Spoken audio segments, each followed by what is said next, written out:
Hello, hello, hello, ladies and gentlemen, and welcome to day one of Sinister CyberCon. We've been having a great blast so far at all the panels. I am one of the Horrific Network's hosts, Jay Lee Vokey, and I am going to be joined by Laurence R. Harvey, who you will know from Human Centipede 2 and Human Centipede 3.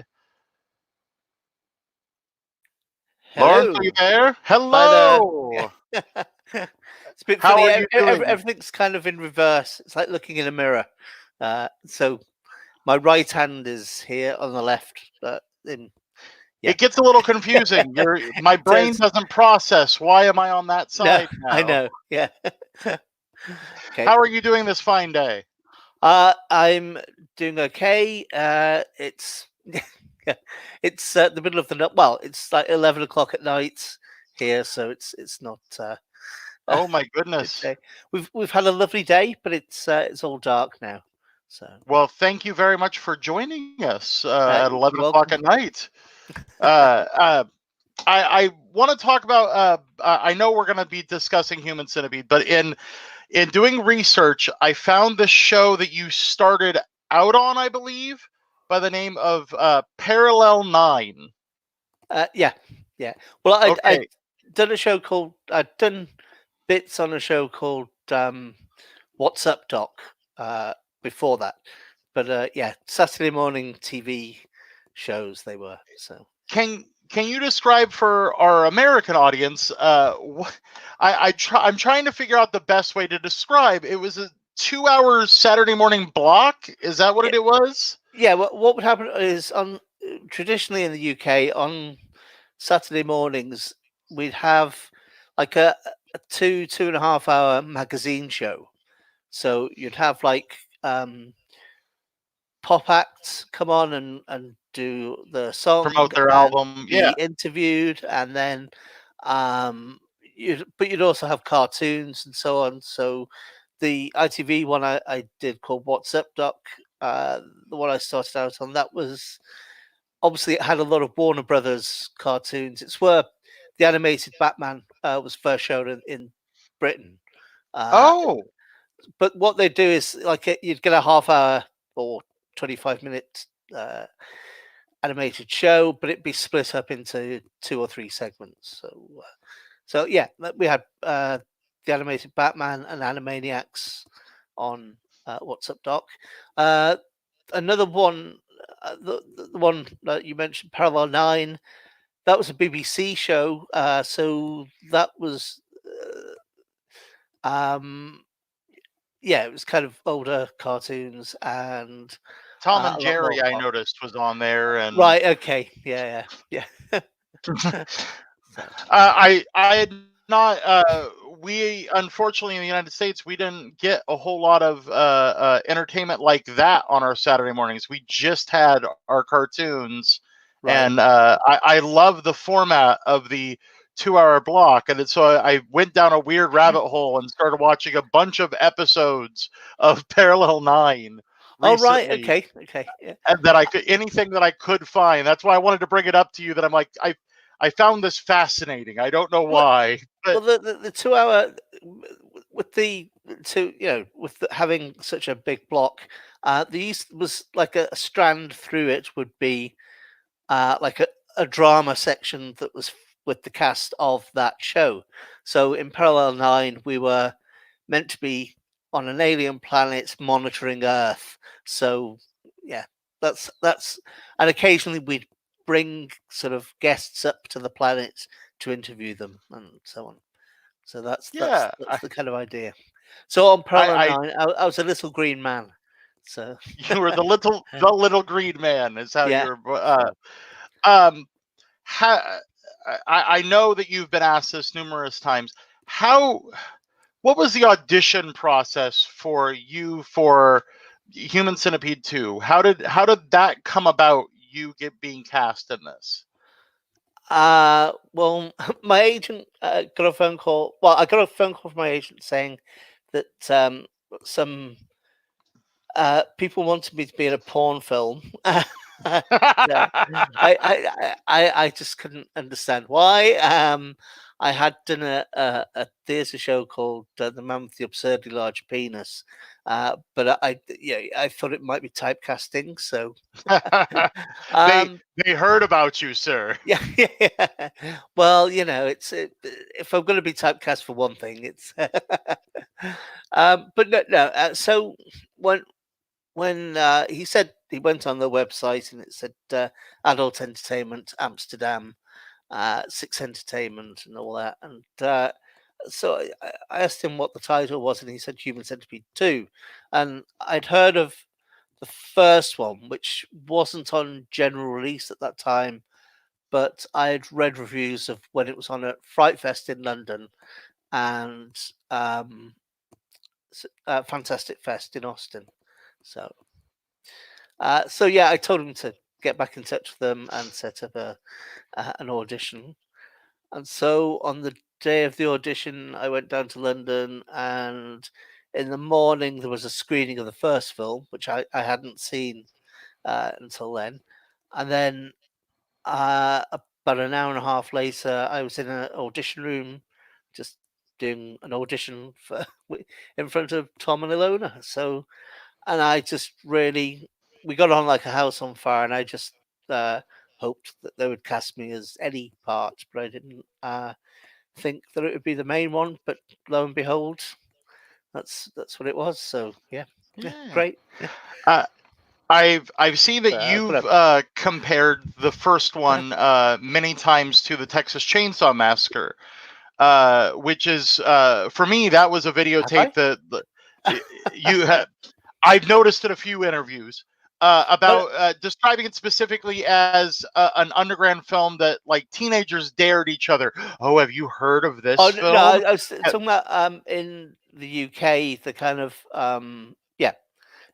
I've talked about Human Centipede 2 being like that because of I was because of the censorship uh, uh, furore or non-furore. The fact that it was initially refused certificates.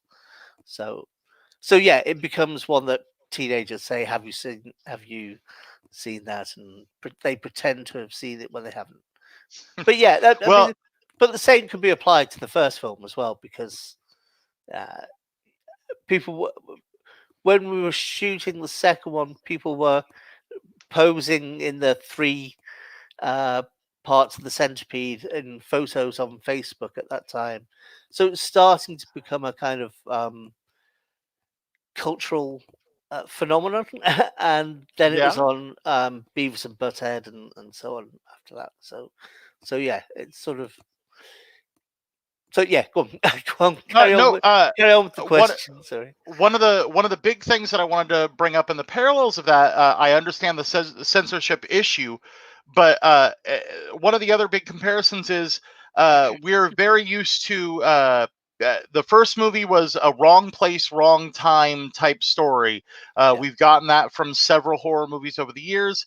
In the second one, we got this meta approach of the movie existing in this universe that your character who now steps forward and gets to take the place of the silent killer stereotype, which, and I'm trying to find a way to word this question properly, you are not necessarily the stature or look of the silent killer that we've seen before in anything.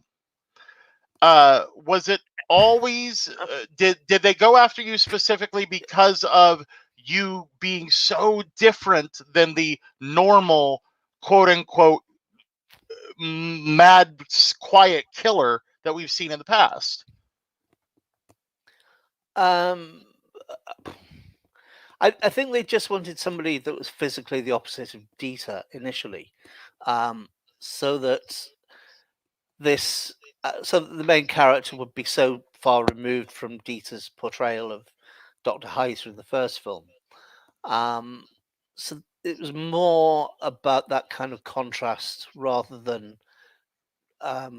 something sort of going for kind of genre stereotypes, as it were. But yeah. Okay. yeah, so it was more because Dieter was tall and skinny that I was chosen, I guess. in contrast. So, but yeah, Your I mean, Tom was looking for um, short actors. He had a list of about 7, I think, and but yeah. your facial expressions throughout it are haunting, and I've read a couple of times that was the reason why you were cast overall, is that you went with the silent approach, whereas didn't the script originally have lines for your character?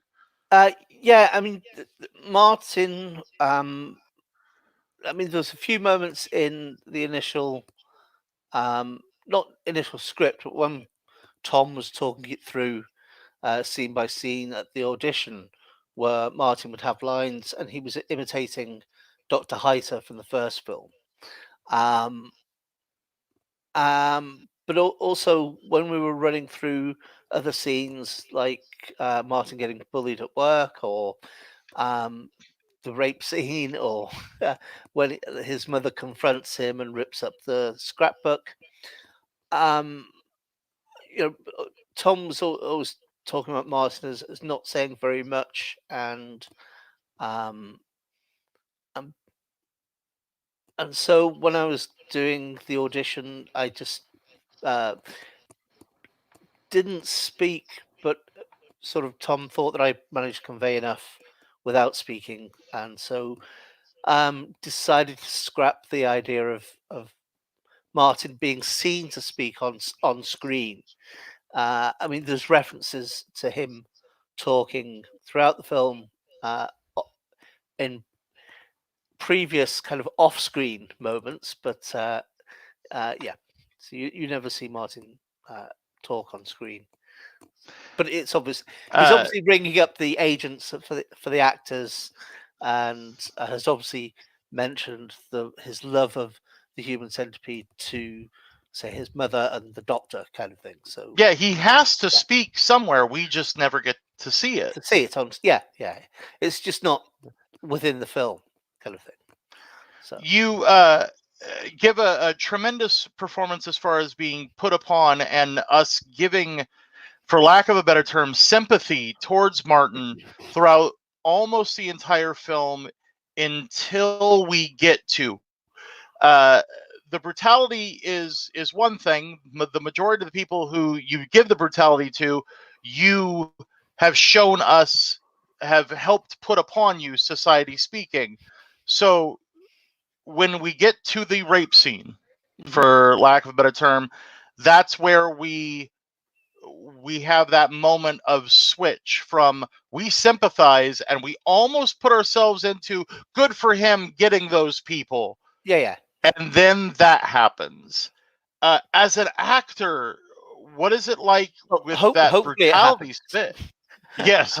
Uh, uh, as an actor, what is it like trying to delve into that brutality? That those moments of in that scene is difficult to watch. I would imagine difficult to act.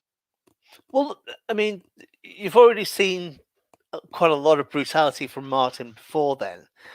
It's just that it has been, yeah, as you were saying, it has been focused on people that either have bullied him or are symbolic of uh, parts of society that have bullied him, kind of thing. Or, I mean, the family is kind of different from that, but we kind of gloss over that because we see it as part of Martin's revenge on society generally. So yeah, I mean the rape scene I think is just. I mean, when we were making it, we definitely didn't want it to be entertaining. You know, it had to be the part where you lost all sympathy for Martin. I mean, Martin's not a sympathetic character. It's um, it's just that when I was approaching it, and with Martin not speaking, you've kind of got to follow Martin through on his journey, as it as it were. Oh And yes. I always thought about sort of the classic monsters that you have sympathy for, like Frankenstein's creature and Quasimodo, and so there's always a kind of disfigurement, and then you get a glimpse of the soul beneath that, or you understand, like, Frankenstein's monster is kind of a child, and trying to figure out why people react to him that way. Quasimodo is a good, kind-hearted soul who feels love and so on, but is again sort of shunned from society. So it was kind of trying to get that aspect into Martin's character, but at the same time, he is brutal and nasty, and you know, the audience does need to sort of lose that any empathy for him at some point. So we always kind of thought that would be the point where it happened. So Well, it definitely is the switch. Um, let's talk about the final scene where we return to Martin in the security booth. There's been some people who have said that that is a flashback to the beginning of the movie. There are some people who have said that that is Martin has survived the centipede being forcibly entered him, uh, and he's just moving about his day. yeah, And uh, then there are um, some other people that have other theories. Where are you? What do you see your version of that final scene? well, I mean the actual shot isn't from earlier in the film, so it's a new shot. So It is. um, initially I read it as Martin survives, and then the cries of whether you read the cries of the child as uh, the cries of the child in the car park, and then the police sirens are coming to get Martin because somebody's alerted the police to the child being abandoned in the car park, and maybe that leads to Martin's project getting discovered, Getting discovered. um, or whether he is back at work. It's all been a failure, but the crying is Martin's inner child, who we've sort of we've heard and had glimpses of with um, the kind of nightmare scene when he's in bed Oh cooking. yes. The references to Martin's father and the sexual abuse that Martin undergoes. And the So, doctor helping symbolize that. yeah, and so yeah, whether it's if the shot at the end is Martin surviving and the whole thing has gone tits up, as they say, um, then you know, is the child in the car, or is the child Martin's inner child, and Martin's just gonna redo the whole thing over again? But one fan came up and said that they had an idea, which I really, really like, which I think is the best I want to hear this because theory. I had an idea as well. It's Martin actually dies when he gets the centipede inserted Oh, up him.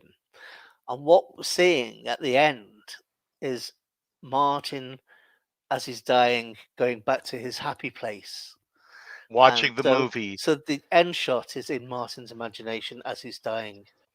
Yes. Oh, see, and So I had a reverse of that where the end shot is the a continuation of the beginning shot. It's later in the same night, and everything we saw was in Martin's mind. He never followed through on everything. He just completely imagined himself in the world of Human Centipede. right, but I mean, all I'd say to that is when we see Martin load the first victims into the van, there's already people in the van, and when they get to Yes. the warehouse, uh, oh no, so yeah, Yeah.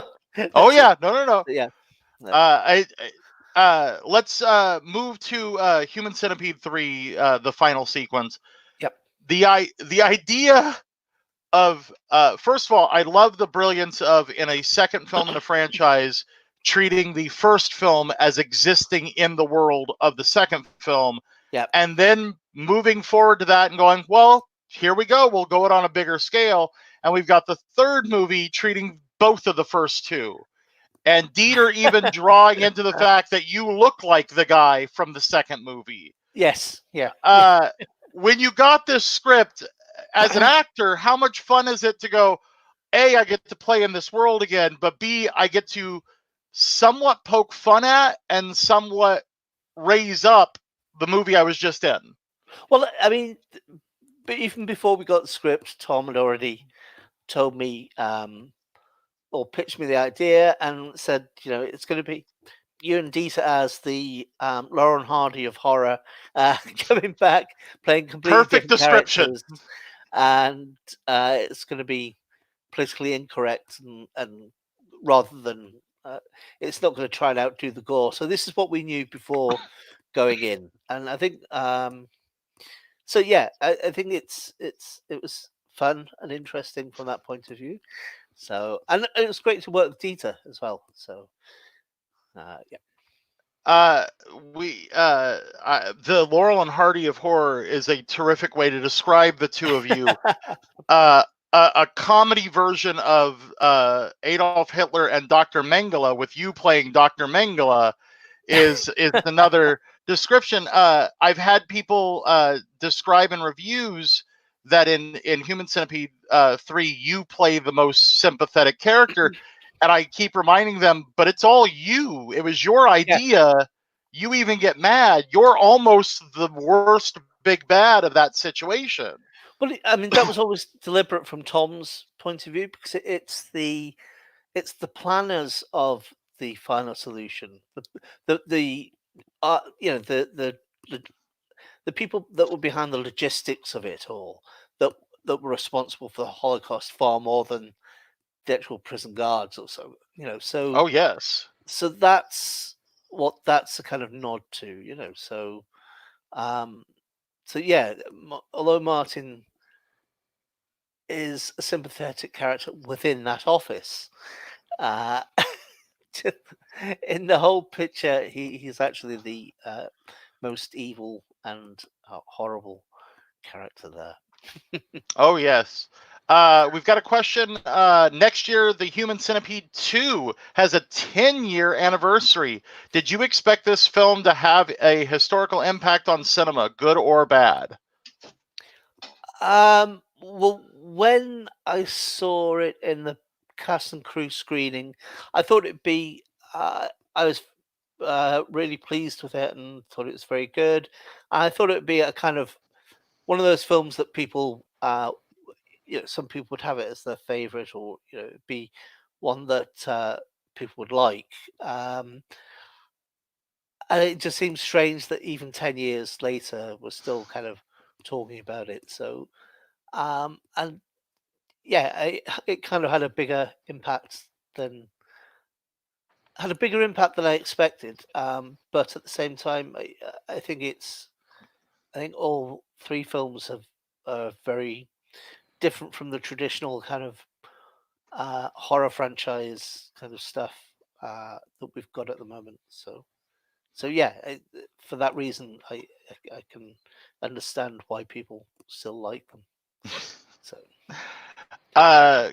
going back to 3, you didn't get a chance to work with Dieter in the second one. He was just their film archive. How was it working with him now, joining forces in the franchise for the third one? Well, he's exactly like Dr. Heiter, except in a gregarious way. So he's just as theatrical and almost as overbearing, but in a kind of very gregarious way. And also, it's not about sort of self-aggrandizement. It's more about his commitment to the project and the work. And I think he holds well, he held theatre and acting higher than his own ego, kind of thing. So yeah, that's it was. He was a remarkable man to work with. So, With and both he's films being much so missed. different, yes, I was going to get to the unfortunate passing of Dieter very recently. What are some of your favorite memories that we didn't get to see on camera working with somebody that was so grandiose and so theatrical? Well, I mean, there's during filming of Human Centipede 3, there's one scene where you don't realize when you're doing it, you don't kind of realize that you've got different people from different countries that have English as a second language, trying to work together alongside English and American sort of cast and crew as well. So there was one day where he sort of got so wound up by something. I think Tom had changed an idea slightly, and it just wasn't what Dieter was prepared for. So he went off and stormed off in a huff. But he sort of we had to stop filming, and then he sort of came back about half an hour later. But then was so apologetic to absolutely every single person, from like the caterers and so on. So he sort of went round to everybody individually and sort of was sincere in his apology before we could then start filming again. And it was one of those things where somebody misinterprets something because you've got different people speaking. The language. Yeah, it was a language thing. So, but yeah. Of the two, do you have a favorite between the two? Because you played such vast different characters. Is there one that appeals to you more in retrospect? Well, I mean, I've got great memories of filming part 3, but I think for me, part 2. I mean, even though it was a tougher shoot for me physically, I think part 2 is my favorite film just because I think it's more personal to me. It's sort of more impactful, I think, generally. So part 2 was my favorite. Did you have a specific favorite scene that you was your favorite to shoot out of that? The rape?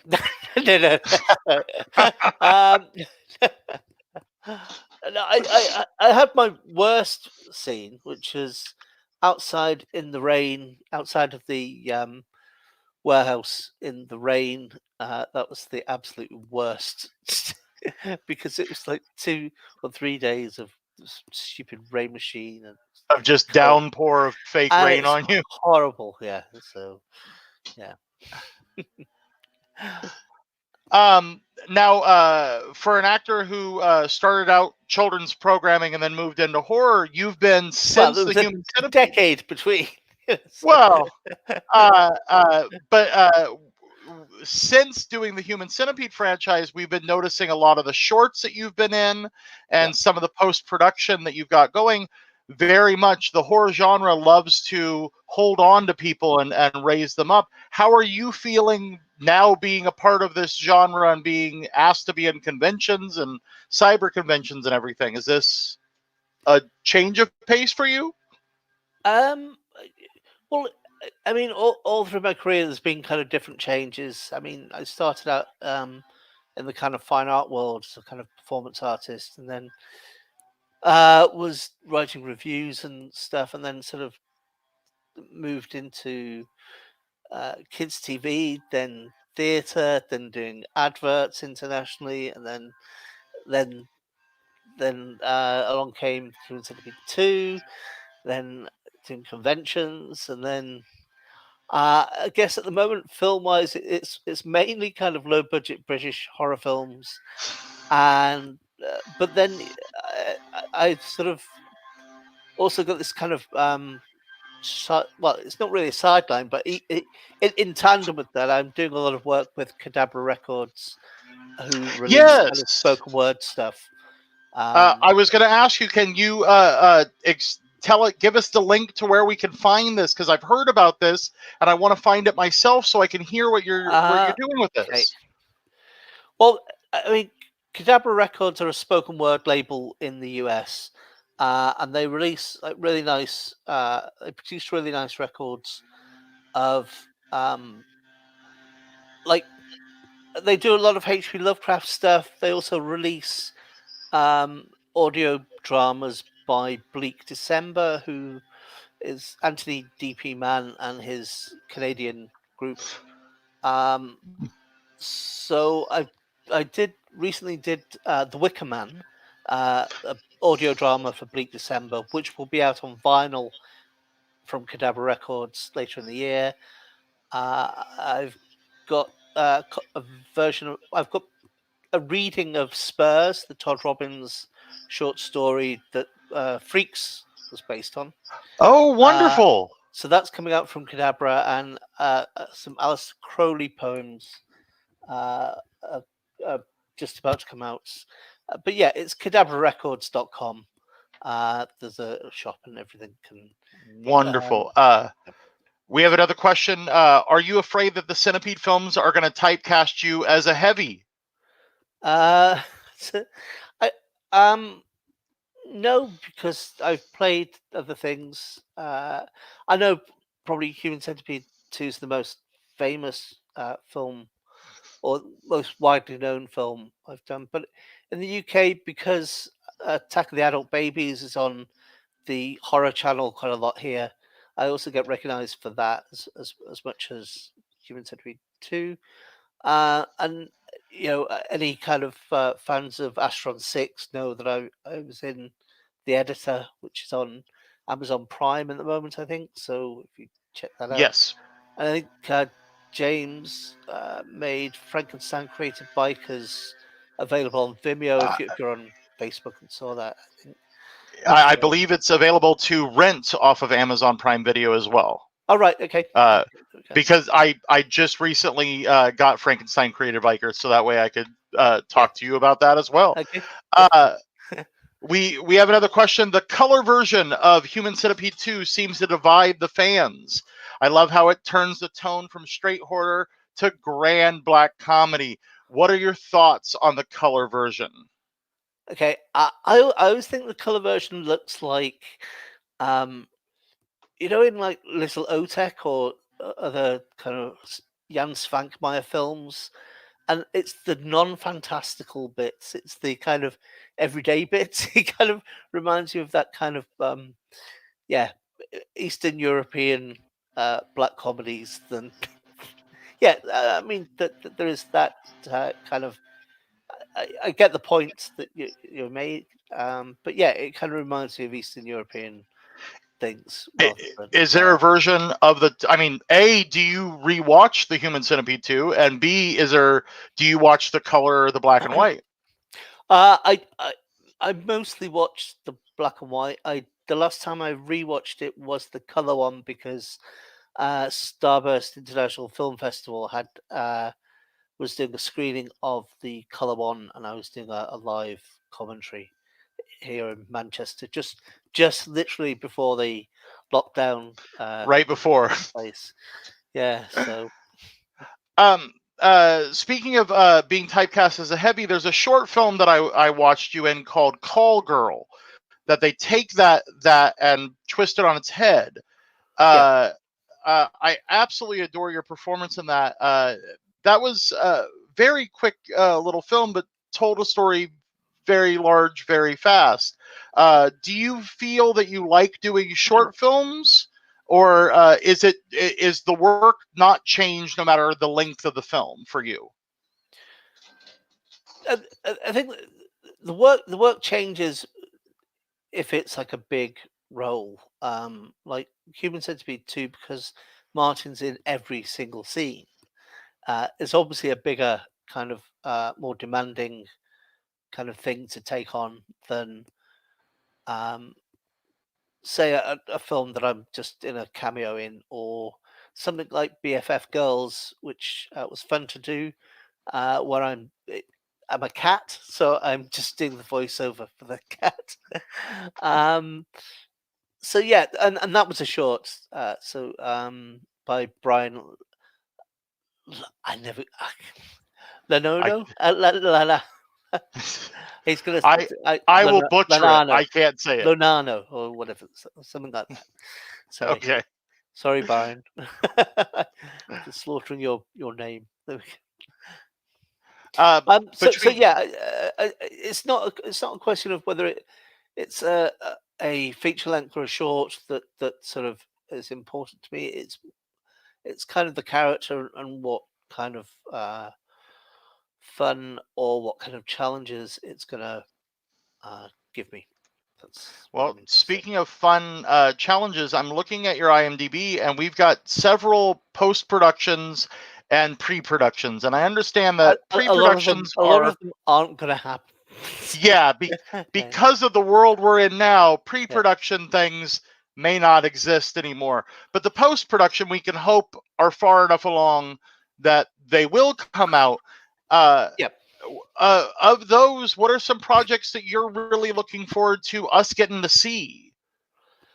I hope that one day the world gets to see Bogeyman reincarnation at some stage in whatever form.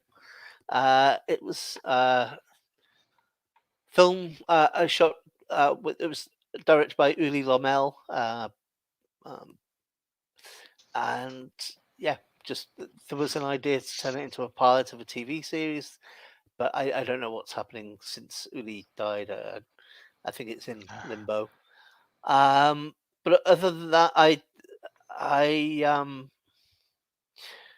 did.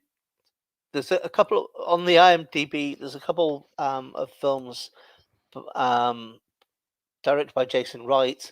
Um, but I'm most interested. I think the one I'm most excited about with Jason is Mannequin, which I don't think is listed. But that was I the. do not see that.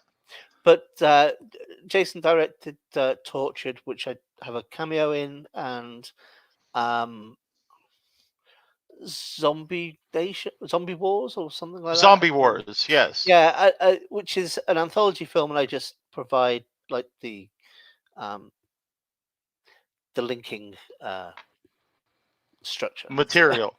yes, so Wonderful. um, so I'm more a kind of a host on that one.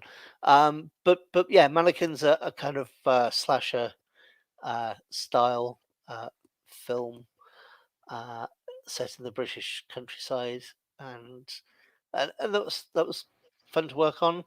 And I don't think Eating Miss Campbell is on the on I IMDb, didn't see that either. but that's by Liam Reagan, who did My Bloody Banjo, which I just saw the trailer for that. I was going to oh right, ask you okay, about that one. yeah, of Banjo or Eating Miss Campbell, My Bloody Banjo. I just right, saw the okay, trailer for that, yep. and I was cracking up throughout the entire trailer. I want to know more about that film and your part in it. Well, I mean, you're saying about sort of being typecast as a heavy, but in My Bloody Banjo, I play a very sympathetic character that has looks after his mum and is picked upon at work, but is a kind of sad, sad, lonely little man who dies tragically. Oh It's no. quite upsetting, really. But um, but but yeah, I mean, I'm not sure. I mean, Banjo came out and then was retitled My Bloody Banjo in a cut that or the color balance was off and stuff like that, and Liam wasn't happy with it, so spent kind of 5 years re-editing it and doing color balance and preparing the sound. So that's going to come out again or be re-released as a director's cut. So look out for the director's cut when that's out. Hopefully in the next sort of 8 to 12 months. Fingers crossed. Hopefully, when the Depending world on opens up again. vaccines, yeah. Yes. True. Uh, Now, beyond the Sinister CyberCon, you've been able to be at other conventions and other festivals. How have you felt the horror community has treated you in the last decade since Human Centipede 2 came out? I mean, it's been great. I've got to know several sort of festival people pretty well. It's always great to see the, the public and the audience for fans of the films. They're always very kind of intelligent and respectful and stuff like that. So it's great. Um, yeah. I mean, in Europe, there's a lot of kind of film festivals, like rather than conventions. It's more kind of film festivals. But then Germany has really big conventions, and horror's a big thing. There's a big sort of horror community in Germany. So I always love going to Germany. I love going to the Bloody Weekend Festival in France and stuff like that. So yeah, it's Have you received any odd gifts or fan art or anything like that at a convention yet? yes, yeah. I mean, I it's been a while since I've done a convention in America. So, but I used to get some odd things there, like little dioramas with um, Martin sort of shooting the centipede or killing the centipede at the end, or Really? blocks of sandpaper and stuff like that, and to sign. Yeah, I was going to ask, what's the strangest thing you've had somebody sign or want somebody to get signed? um, somebody made uh, a fake penis with the barbed wire round and asked me to sign that. So, Wow. So that exists somewhere in this world. There is a Lawrence R. well, Harvey autographed barbed wire wrapped penis yes, somewhere. yeah. Well, there is yes there is somewhere out there. There's a yeah. That's all I'm going to say on it. That's well, if I've ever heard a note to try and wrap up a conversation on, that's a fun one to try and wrap up here.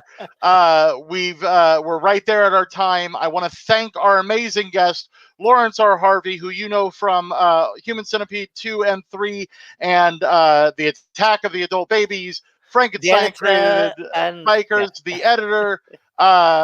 If you get a chance, find all of the short films, BFF Girls, the Call Girl, that was a great one. Please find the oh, work Teddy for Bear's Lawrence R. Picnic is just Teddy Bear's Picnic is on YouTube at the moment. That's Wonderful. so yeah. I will check that out right after this. Okay, So great. thank you very much, Lawrence, for joining us and being a part of our very first Sinister CyberCon. Thank you. Okay, All right. bye.